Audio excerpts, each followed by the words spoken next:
No one noticed the man standing at the edge of the Missouri River that morning. That was the first mistake. He wore no uniform, carried no flag, and left behind no name anyone bothered to write down. Yet within 3 years, presidents would curse him in private, generals would deny knowing him, and an entire chapter of American history would be quietly rewritten to erase his shadow. The strange part wasn't that he changed history. The strange part was how hard America tried to forget that he ever existed. The river was calm in the early hours of April 17, 1854, moving with the slow, patient confidence of something that had seen civilizations rise and rot along its banks. The Missouri did not rush, it waited. It watched the man standing near the water, understood that his name, at least the one he was born with, had already begun to disappear. By the time history would catch up to him, he would be known by half a dozen aliases, none of them accurate, all of them convenient. He was 32 years old, tall, but not remarkably so. Dark hair kept short, not out of fashion, but habit. His hands told the real story, scarred, calloused, and permanently stained with a kind of grime that didn't come from honest labor alone. He watched a steamboat crawl along the river, smoke pouring from its stacks like a warning signal to anyone who knew how to read the signs. The boat carried settlers, traders, missionaries, taverns, and men who would later swear under oath that they had never met him. Every one of them was lying. The Kansas-Nebraska Act had been signed less than a month earlier, and already the land was bleeding. Newspapers in the East called it progress. Politicians called it compromise. Men like the one by the river called it what it was, an invitation to violence. Popular sovereignty, they said. Let the people decide whether slavery would spread west. What they didn't say, what they never said out loud, was who would decide which people mattered. The man bent down, scooped a handful of river water, and let it run through his fingers. Cold, muddy. On a stop behind him, hoofbeats approached. He didn't turn around. "You're late," a voice said. "History always is," the man replied. The rider dismounted. He smelled of gun oil and desperation. A hired man, not a believer. Most of them were. "You sure this is worth it? They're already killing each other out there." The man by the river finally turned. His eyes were calm. "In a way that unsettled people, that's exactly why it's worth it," he said. "Wars don't start with armies. Things start with men who think no one is watching." In the years that followed, entire towns would vanish from maps. Bodies would pile into shallow graves. Senators would beat each other bloody on the floor of Congress, and somewhere beneath it all, this man's fingerprints would remain carefully smudged, deliberately ignored, by the summer of 1854. The maps lied. They showed neat borders, clean territories, orderly progress moving west like a parade. What they did not show were the burned cabins, the lynched men left hanging as warnings, the rivers quietly carrying bodies downstream at night. Maps never showed fear. Newspapers rarely showed guilt. The man learned this quickly. He crossed into Kansas territory under a different name, one he had borrowed from a dead trapper whose body had never been claimed. It was easy back then. There were more dead men than records, more lies than laws. The land greeted him with heat and tension thick enough to taste. Settlers had arrived in waves, not with plows first, but with rifles. Pro-slavery men from Missouri poured across the border like an invading army, calling themselves border ruffians, though there was nothing rough or accidental about what they did. They voted in elections they didn't belong in. They burned homes that stood in their way. They killed quietly when they could, loudly when they wanted to make a point. On the other side were men who believed, some truly, some conveniently, that Kansas must be free. Abolitionists, free staters, idealists, opportunists. They argued among themselves almost as much as they fought their enemies. And then there were men like him. He did not arrive with speeches or pamphlets. He listened. He drank bad whiskey in worse taverns. He learned who hated whom, who owed money, who had buried a body too shallow. He memorized names and faces the way other men memorized prayers. Within 2 weeks, people began to notice that violence followed him like weather. Not because he committed it openly, but because when it came, he was always nearby. The first town was called Hickory Point, little more than a scattering of cabins and a trading post. It sat on land both sides claimed, which meant no side protected it. The man arrived the day before the raid. He warned no one that night. Border ruffians rode in from the east, torches bobbing like fireflies. They shot the dogs first. Then the men who tried to run. They dragged a school teacher into the dirt and asked him questions he couldn't answer. When he begged, they laughed by dawn.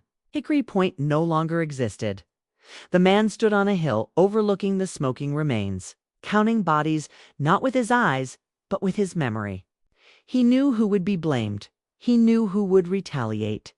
Most importantly, he knew who would profit. 2 days later, a Free State militia attacked a pro-slavery camp 30 miles south, killing 3 men and wounding 5. Newspapers in St. Louis screamed about abolitionist terrorism. Eastern papers called it tragic but necessary resistance. Both were wrong. It was choreography, and the man was beginning to conduct. He met his first real ally outside Lawrence, a town that fancied itself the moral capital of the territory. Lawrence had printing presses, speeches, and imported outrage from Boston. Also had fear deep, unspoken fear that all its righteousness would mean nothing when the guns came. The ally's name was Elias Crow. Crow was older, lean to the point of gauntness, with eyes that never settled. He had once been a preacher, then a soldier, then something else. His hands shook when he spoke of God, but not when he cleaned his rifle. They met behind a blacksmith's shop, the air thick with smoke and hot iron. "You're not from here," Crow said flatly. "No," the man replied. "You're not Free State either." "No," Crow nodded, as if that answered something important. "Then why are you here?" The man looked toward Lawrence, where children played in the street as if history were something that happened to other people. "Because this place is about to teach America how to hate itself," he said. "And someone needs to make sure that lesson sticks." Crow laughed once, sharp and humorless. "You sound like a devil or a prophet." "Those are usually the same men," the man said. They spoke until nightfall, about routes, about supply lines, about which newspapers printed lies quickly and which waited for confirmation before lying anyway. Crow knew the land. The man knew. People, together, they were dangerous. By August, the killings escalated. A Free State farmer named Jacob Branson was arrested by a pro-slavery sheriff on charges so thin they barely existed. His neighbors gathered to demand his release.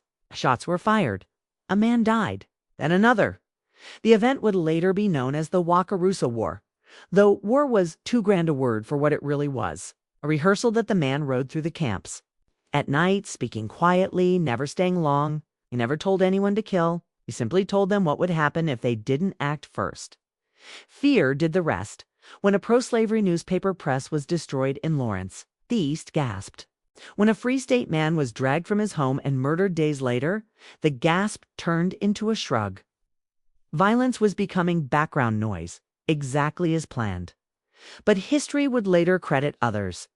Loud men, charismatic men. Men who wanted their names remembered. The man wanted the opposite. In Washington, senators argued over Kansas while dining on silver plates. One of them, Preston Brooks of South Carolina, would soon beat Charles Sumner nearly to death on the Senate floor, proving that even the nation's highest chamber was no longer safe from the contagion. When that happened, the man smiled. Not because he enjoyed suffering, but because the mask was slipping by the end of 1855. Kansas Territory had two governments, one pro-slavery, one Free State, both claiming legitimacy, neither capable of controlling the bloodshed. The federal government pretended neutrality while quietly feeding the chaos. The man wrote his first letter that winter. It would never be signed. It would never be archived under his name. But it would be read. "You cannot stop what you started," it said. "Kansas is not the disease. It is the symptom." The reply came weeks later, delivered by a courier who asked no questions. "We only asked for order," it read. Not a firestorm. The man burned the letter after reading it once. Order, he knew, was just another word people used when they meant obedience. In the spring of 1856, a man named John Brown would take a broadsword to the heads of 5 pro-slavery settlers along Pottawatomie Creek, shocking the nation and turning bleeding Kansas into a moral battlefield. History would remember Brown as a fanatic, a martyr, or a madman, depending on who was writing. History would not remember who had pointed him toward that creek. The man watched the smoke rise from miles away, feeling neither pride nor regret, only confirmation. The trouble with fire was never starting it. It was controlling where it spread by the time word of the Pottawatomie killings reached the eastern newspapers. The story had already begun to mutate. Headlines hardened into accusations. Accusations became identities. Kansas was no longer a place, it was a symbol, dragged into every parlor and pulpit from Maine to Georgia. The man understood symbols better than most. Men understood weapons. He moved constantly now. No camp held him for more than 2 nights. He slept under wagons and abandoned cabins, once in the loft of a church whose preacher would have shot him on sight had he known. Who shared the rafters with God? Each move was deliberate, each delay calculated. People talked when they were afraid. Kansas was terrified. John Brown became the lightning rod. That was inevitable. Brown wanted it that way.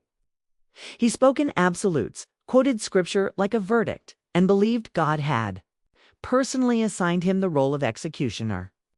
Men like that were useful but dangerous. They burned too hot. It attracted attention. The man kept his distance. Still, it crossed paths more than once. The first time was accidental, or as accidental as anything ever was in that territory. It happened near Osawatomie, a small settlement that would soon lend its name to another battle. Brown stood outside a half-finished cabin, sleeves rolled, hands stained red not entirely from wood sap. He looked up as the man approached, eyes sharp, assessing. "You ride like someone who's been hunted," Brown said. "And you stand like someone who expects to be," the man replied. Brown smiled at that. Not warmly. With recognition, they spoke briefly about routes, about rumors, about how many men Missouri was preparing to send west next. Brown's sons hovered nearby, silent, watching every movement. "What do you think this will cost?" Brown asked suddenly. The man didn't hesitate. "Everything." Brown nodded, satisfied. "Then it's worth paying." That was the difference between them. Brown believed suffering sanctified the cause. The man believed suffering was simply currency. When Osawatomie was attacked later that summer by hundreds of pro-slavery men, Brown fought openly, bravely, and lost.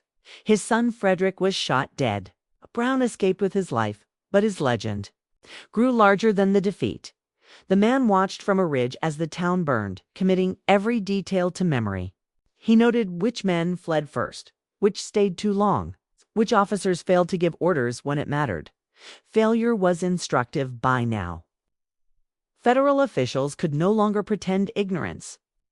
President Franklin Pierce had already condemned the Free State government in Kansas as illegal, effectively endorsing the pro-slavery legislature installed by fraud and intimidation. His successor would inherit the mess. But Pierce had lit the fuse. Behind closed doors, Washington spoke of containment. The man laughed when he heard that word. Containment required boundaries. Kansas had none. That fall, he traveled east, under yet another name, riding trains and stagecoaches alongside men who discussed Kansas like it was a fever that might pass if ignored long enough. He listened. He learned which congressmen drank too much, which editors owed favors, which industrialists were quietly financing militias while publicly calling for peace. Hypocrisy, he discovered, was bipartisan. In New York, he attended a dinner he was not officially invited to. No one questioned his presence. That was his gift. He belonged everywhere and nowhere at once. The conversation turned, inevitably, to the future. "The South will never allow a free Kansas," one man said, swirling his brandy. "They'll secede first. That's an empty threat." Another replied, "They need the Union." The man said nothing. He had already seen how easily men abandoned unions when fear outweighed profit. Later that night, he wrote another letter. "This will not end in Kansas," he wrote. "You are negotiating with ghosts. The living have already chosen sides." It's time. The reply was colder. "You are exceeding your mandate." He smiled at that. Mandates were only meaningful to men who believed in permission. When he returned west in early 1857, Kansas had changed again. The violence was no longer sporadic, it was organized. Armed camps dotted the territory. Men drilled openly. Supplies flowed in from both north and south, disguised as farming equipment and church donations. The man helped reroute some of them. A crate of rifles intended for Missouri found its way into a Free State camp outside Topeka. A shipment of ammunition disappeared entirely, resurfacing weeks later in the hands of men no one officially knew existed. When questioned, officials shrugged. Records were poor. The frontier was chaotic. Mistakes happened. He made sure they did. That year, the Constitution was drafted in an attempt to force slavery onto Kansas regardless of the will of its settlers. It was a masterpiece of political manipulation, offering voters a choice that wasn't really a choice at all. The man read the document by lantern light, shaking his head. "They think paper can still fix this," Elias Crow said beside him. "It can," the man replied. "Just not the way they intend." He spread word quietly. Not protests, not riots, something subtler. Boycotts, refusals, procedural resistance. Violence was the spark. Legitimacy was the fuel. When the referendum came, Free Staters largely refused to participate. The Constitution passed anyway, its authors declaring victory with forced smiles. But the damage was done. Even President James Buchanan, newly in office and eager to placate the South, hesitated. Congress argued. Investigations followed. Kansas remained unresolved, a festering wound, in the chaos. The man vanished again. For nearly a year, there were no confirmed sightings. No letters, no whispers traced directly to him. Some assumed he had been killed. Others assumed he had moved on to another frontier. Neither was true. He was watching something else. Now, something larger. By 1858, John Brown would leave Kansas to plan something far more ambitious, an armed uprising that would begin at a federal armory in a quiet Virginia town called Harper's Ferry. The man knew about it months in advance. He chose not to intervene. Brown's raid would fail. Brown would be captured. Brown would hang. And America would react not with relief, but with panic. Martyrs were more dangerous than generals. When Brown was executed in December 1859, church bells tolled in the North. In the South, militias drilled harder. The line between regions was no longer theoretical. The man stood in a crowd in Chicago. As a preacher declared Brown's death the final warning from God, he disagreed. Warnings could still be ignored. What came next would not be in less than 16 months. Confederate guns would fire on Fort Sumter. The Union would fracture, and the blood spilled in Kansas would look small by comparison. The man did not cheer. He had never wanted war. He had simply known it was inevitable. And that pretending otherwise would cost even more lives in the end. As he boarded a train heading south, he glanced at a newspaper left behind on the bench. The headline read, "The Union in Peril. Can it be saved?" He folded it carefully, placed it in his coat, and stepped onto the platform. The rehearsal was over.